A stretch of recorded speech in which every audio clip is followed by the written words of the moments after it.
Hey there! Today we're going to be talking about social cognition, or social cog, or how people think about their interactions with other people, how people think about cognition, social situations. So I'm going to give you an example from my life just from this morning, and we'll apply some of the vocabulary to it so you can hopefully see how this stuff pretty much fits in with everything that we experience in our day-to-day lives. So it's pay week, and what that means is at the end of the week we'll have money, but as of today, which would be Wednesday, yeah, not so much. So I was trying to think of, okay, what am I going to make for dinner? And one of the things I thought of is that I wanted to have sandwiches and chips, but we don't have any chips. So I thought to myself, well, we have tortillas, and those can go bad really quickly because we don't eat them very often in my house, so what if I made my own tortilla chips? So came from home from running my errands and sat down, looked at the computer to figure out how to make tortilla chips, and realized that you need lime juice and a couple of spices that we have because my husband likes to cook, and obviously tortillas and salt. And so I looked around my house for lime juice. Seriously, there's no lime juice in this whole entire house. So I went across the street to my neighbor's house, because yes, we do live in a neighborhood where you can actually do that, and asked her, do you have any lime juice? This is what I'm trying to do. And she said, well, I have this stuff. It's kind of like lime juice, but it's in salt form, and then you can add it to stuff, and it's, is that okay? And I'm like, I don't know. I said, well, let me try to see, if somebody else has some. So I went a couple houses down. Nobody had any, and nobody was home. So about a half an hour later, I'm trying to make these tortilla chips, and here comes my neighbor with her little bottle of lime salt, and she said, well, on the bottle here it says can be used in place of lime juice, so do you want to try it? And as she's talking to me about this, she's looking around at all of the spices that we have at the house, all that sort of stuff, and I said, sure. So I took some, and we talked for a couple minutes, and then she went back to her house. So most likely, as she was looking around my house and thinking about what I was needing to do, she was probably thinking, oh, Liz must like to cook. Liz must be the type of person that likes to cook. Look at all these spices that she has. She's trying to make her own tortilla chips. She actually asked me, did you make these tortillas? And I was like, no, I bought them from H-E-B. Definitely not capable of making tortillas. Thanks anyway.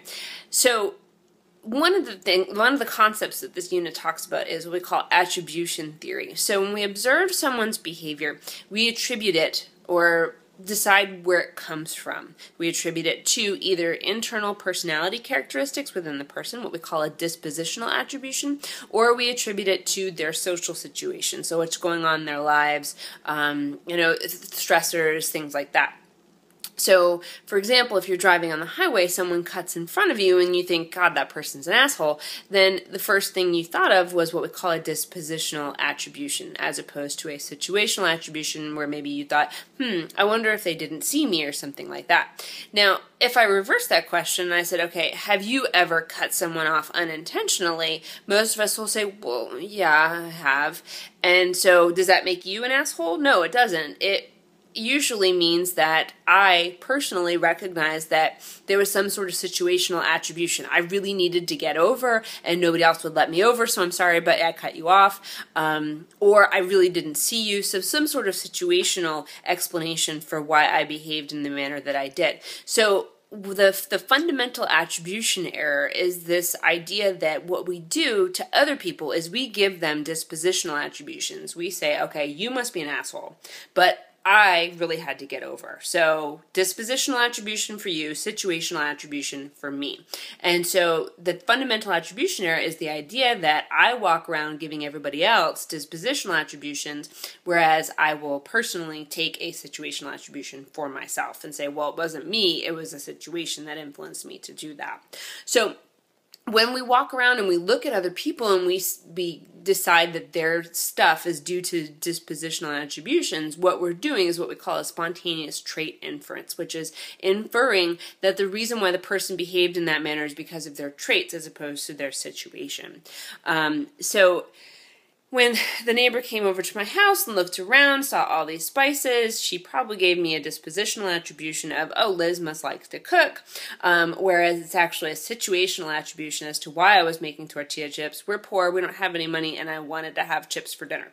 That's pretty much all it was.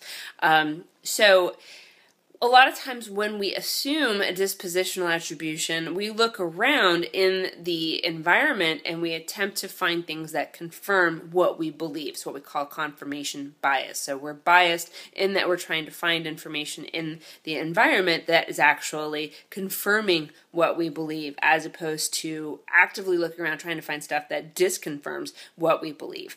So if the neighbor thinks that I am dispositionally geared towards cooking, then she may ask other sorts of things, such as, well, do you like to cook? Did you make these tortillas? Those sorts of things, which would confirm her dispositional attribution that I actually enjoy cooking.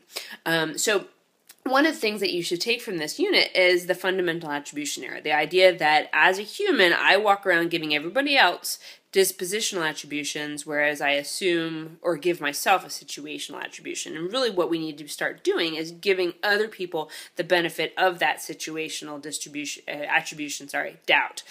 So saying, okay, the reason why this guy cut me off may be that he's an asshole, but it may also be that, something's going on, he needs to get to the hospital. He totally forgot that this was his exit. He didn't actually see me. My car's in his blind spot, those sorts of things.